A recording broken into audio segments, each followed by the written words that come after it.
paparazzi actually have props.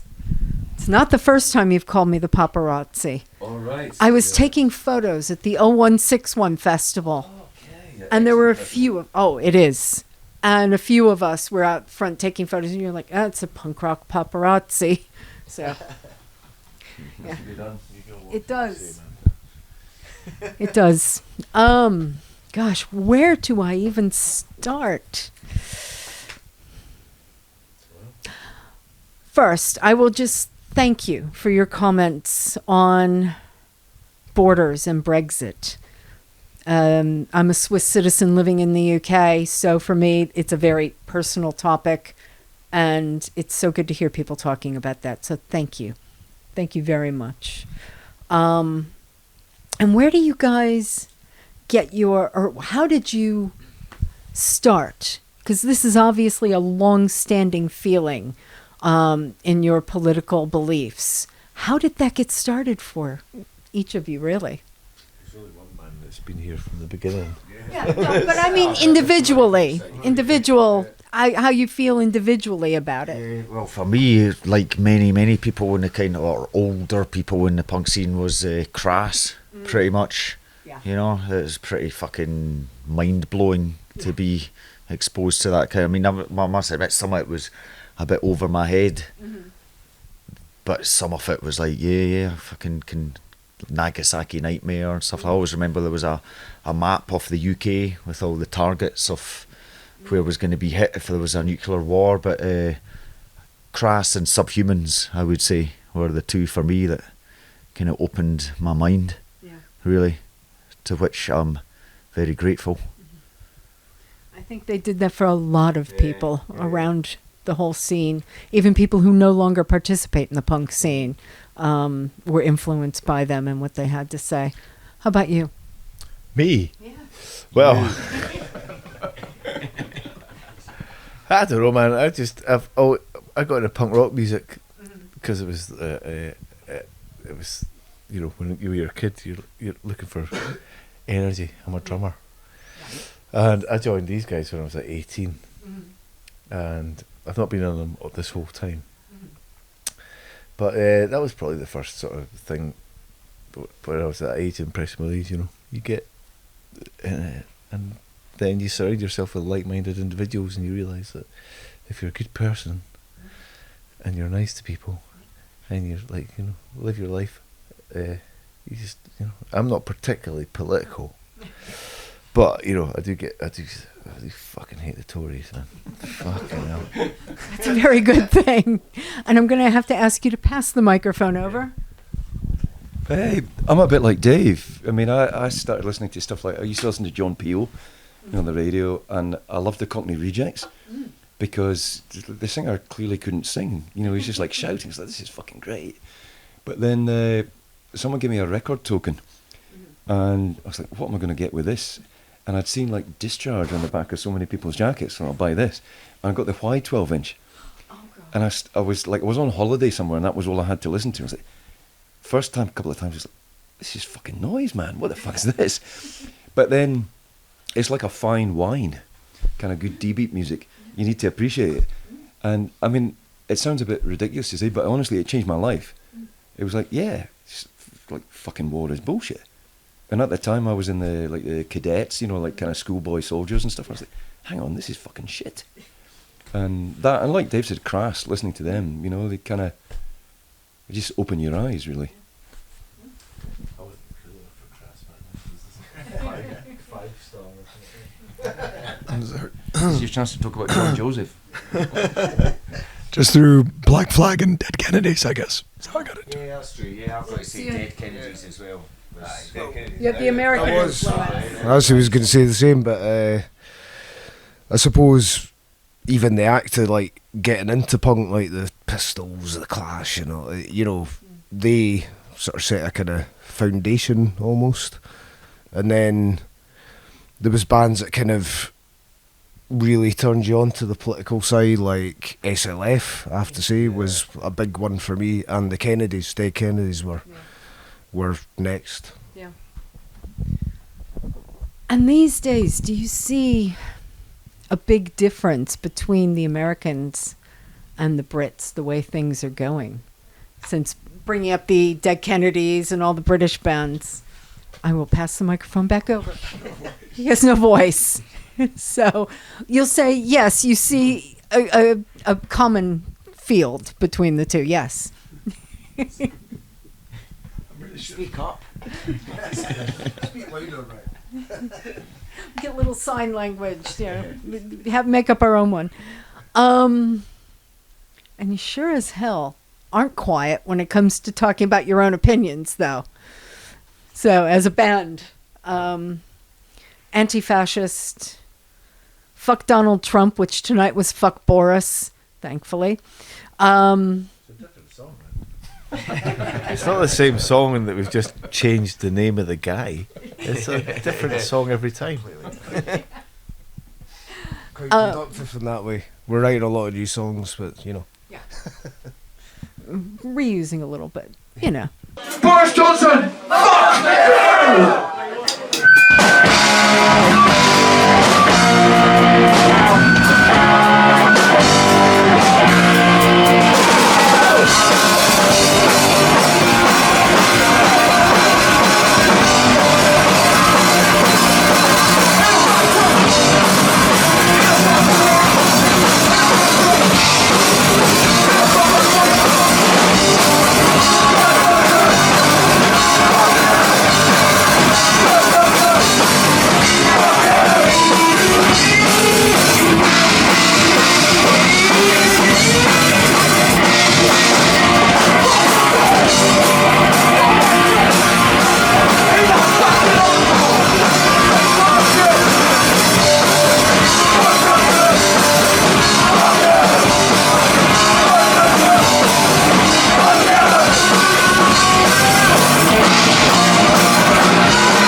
Do you ever get any backlash from people about that? About your anti-fascist, very open political beliefs? Oh, from fascists. Yeah. Aside from the obvious fascists. I don't know. Do we? I mean, we get I a mean, lot I of suppose, shit like, talked well, about us. I mean, we've been. I don't know. I mean, that time when I got fucking headbutted in a pub in Edinburgh, when you. I mean, we got like. We did have a. Oh, chaos! Someone put a sort of rudimentary firebomb in one of our gigs, actually in Switzerland, in Bern. It was an anti-fascist festival, and someone put a. It was like a timing device and a bunch of like benzene, or what do you call it, petrol and stuff. And it was timed to go off in the middle of our set. And luckily, someone smelt the petrol fumes. Luckily, and- gig was running really late. And, they took it outside, and honestly, it was just a couple of minutes after they took it outside, it exploded, and it was like a 20-foot fireball, and they placed it right beside the mixing desk that was in the middle of the thing. So if it had gone off inside, a lot of people would have been very badly burnt. Wow. You know, that was pretty fucked up. That is. And like, I mean, we've had a bit of trouble at gigs. I've been that time when we would come back from that meeting and I got smacked in the face by that guy in the street and got fucking headbutted in the pub and stuff. I mean, you can't really do stuff like this and expect to completely get away with it. Yeah. But by the same token, they can't put bombs in our gigs and try and batter us and expect that we're not going to fucking sing songs about them, you know? Yeah, so we've had a bit of a backlash, but I mean, you know, the punk scene, most of the people are supportive of what we're singing about, so it's more people from outside that maybe try to attack a gig or something. It's not like when we talked about with the song about homophobia. Yeah. And you'd sometimes have some people who think they're punks, but they've still got a slightly outdated attitude. Well, you find that also politically with that. Some people who call themselves punks, but still hold on to very BNP type attitudes. So there's still misogynist, or there's still anti any different sexuality, racist. It's a scary thing.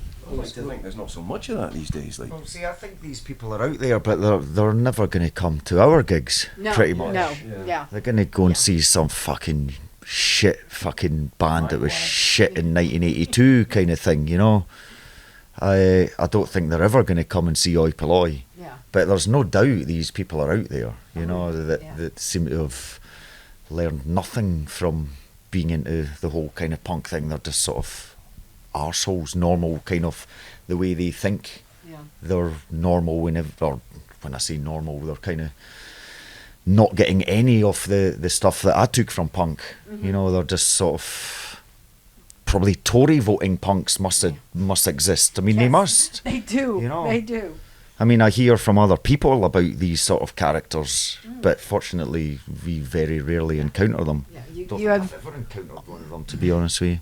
you have audiences like tonight, which everybody agreed with more or less everything you guys said, which is it's such a great atmosphere to be in, where you've got a whole room full of people who are like-minded, and we need the whole world to be like that. But I think it's a bit of a that's sort of morale boost for people, you know. It's like sometimes people feel it's quite easy to feel like, fuck, man, the whole world's fucking crazy, and you know, I feel like a bit of an outsider. I've alienated completely from society. But then you've got this kind of ideally safe kind of haven where there's lots of people kind of support you. I always remember Al saying that. Our old driver said to us, he'd moved up to Edinburgh from somewhere in England. He was like, man, I felt really like no one seemed to understand me, what I was into.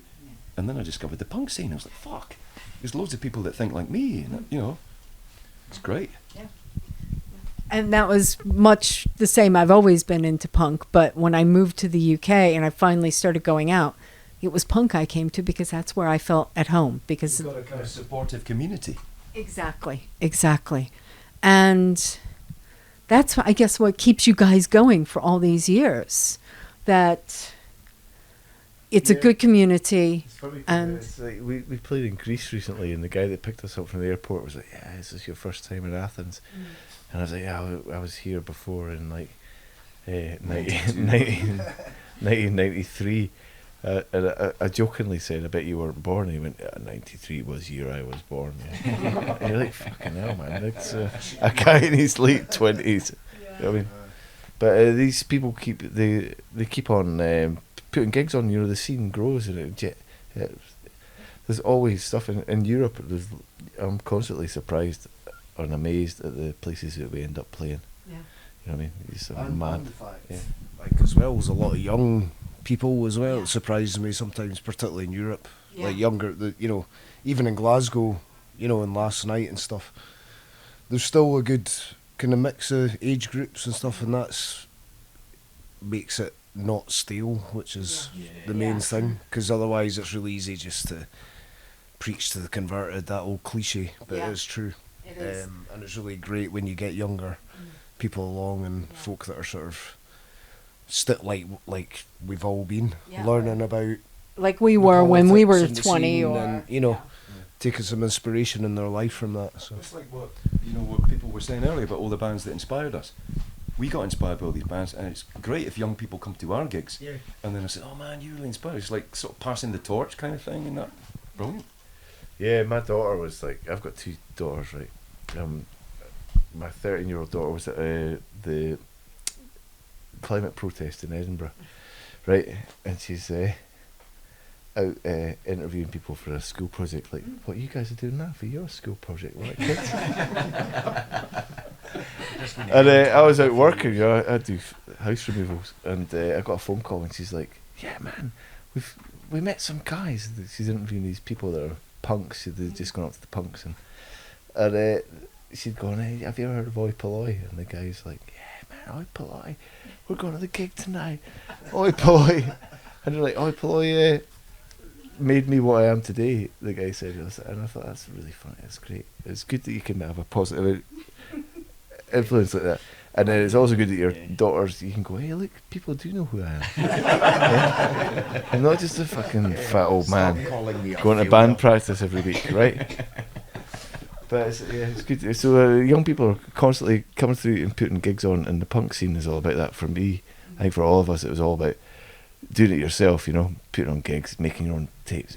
And when you can discover that you can get like-minded people together and make a record, and it comes out in plastic and it's there on your turntable, that's an amazing thing, and it just keeps continuing. It's great.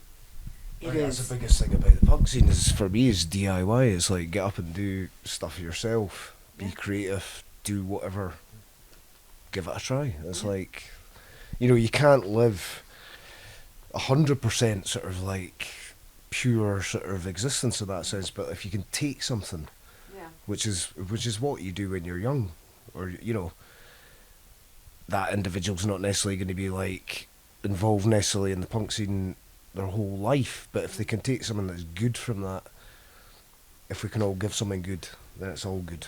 That's what I would say. At least knowing there is an alternative way of doing things Yes. is pretty good.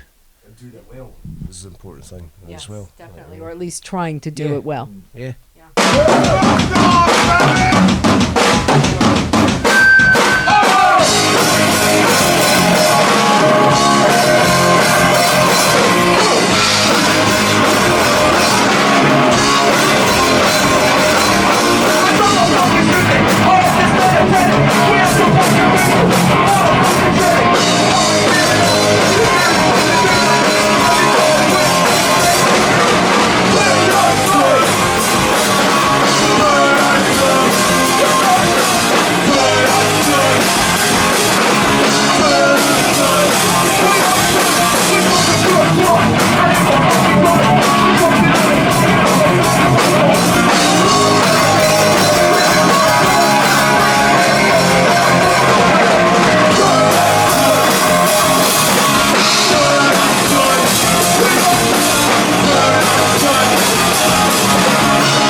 You guys do very well, I have to say.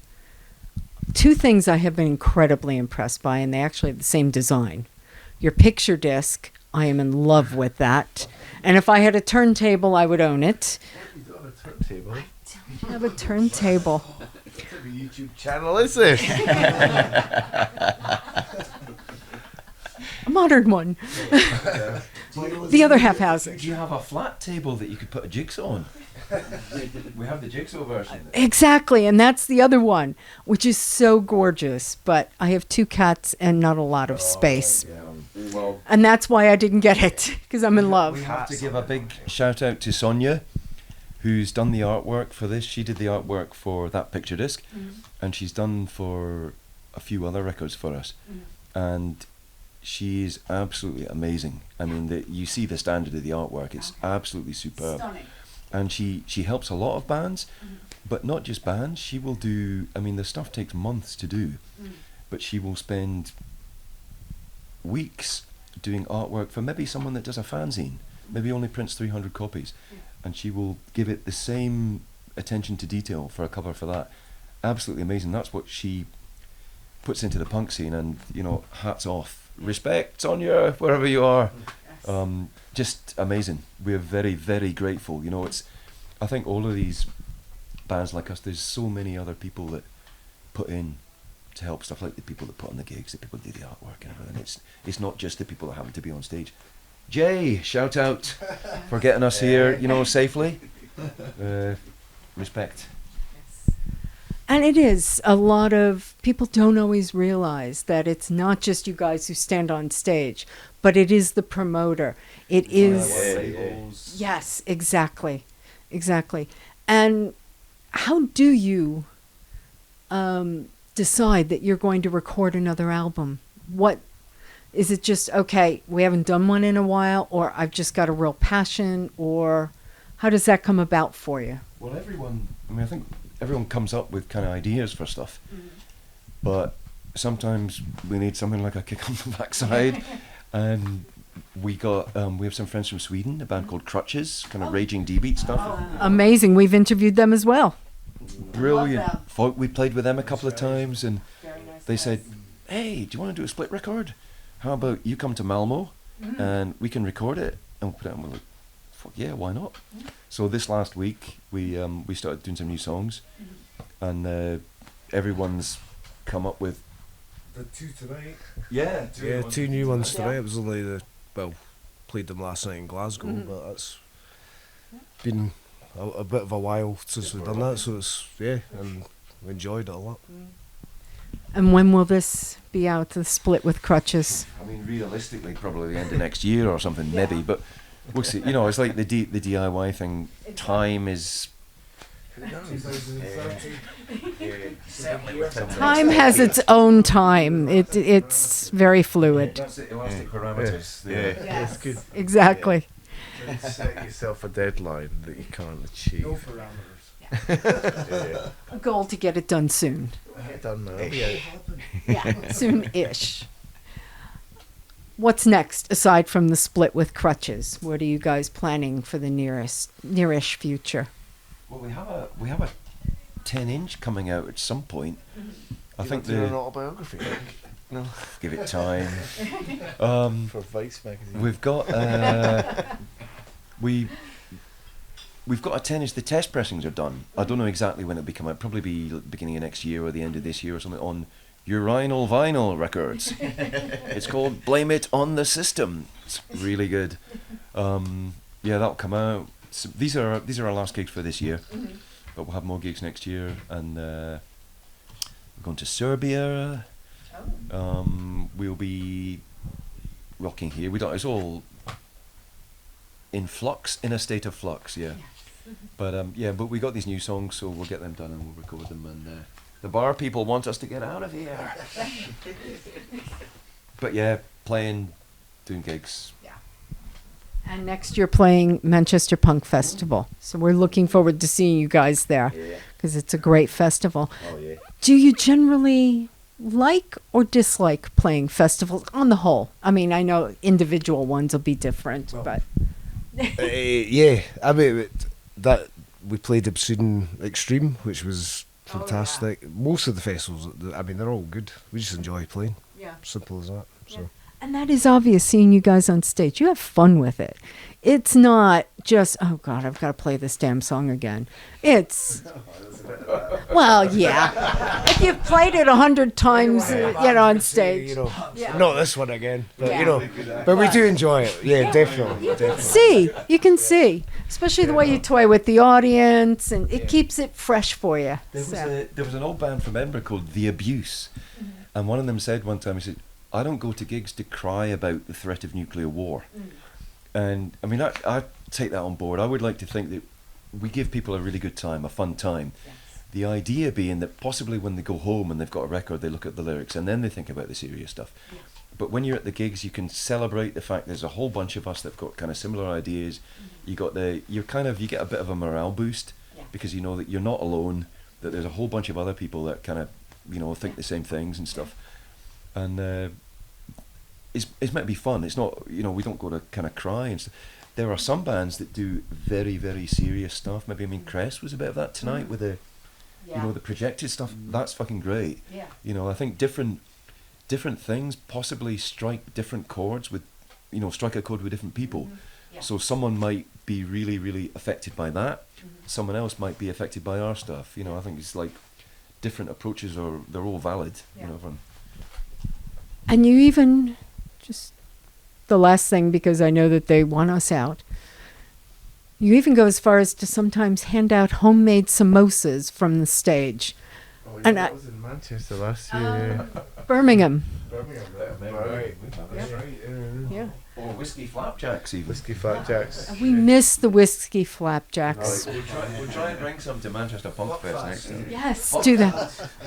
Buckfast flapjacks. Fast flapjacks, yeah. That's to come. It's coming That's- soon, coming soon, coming soon. You will be mobbed for those, I think. Yes. Were you the chef of the samosas? No, it wasn't me. No. Who did the samosas? Well, so the samosas at that gig were brought in. There was a massive tray. Sorry to dispel the myth. We didn't actually make them, but there was so. I'm sorry. Yeah, Dave made the samosas, and we took them down there on a battery-powered samosa delivery truck. Right? Fueled by Yeah. Samosa fuel. It's the future. No, yeah, those samosas were. There was a lot of them, and I can't tell you how we came across them. But remember, kids, samosas are cool. Support your local way. Too many though. Yeah. Heavy on the fat. Your samosas. Your arteries will not be happy. Yeah, don't. You know, when you're taking the anarcho whiskey, you know, don't like get some backwash in it for the next guy along. Come on, guys, we've been through this, right? We have more than once. Be clean when sharing. Yeah. Thank you guys so much. I really appreciate it. And we will see you at Manchester Punk Festival. Well, can't wait. Hope this isn't going.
Yes!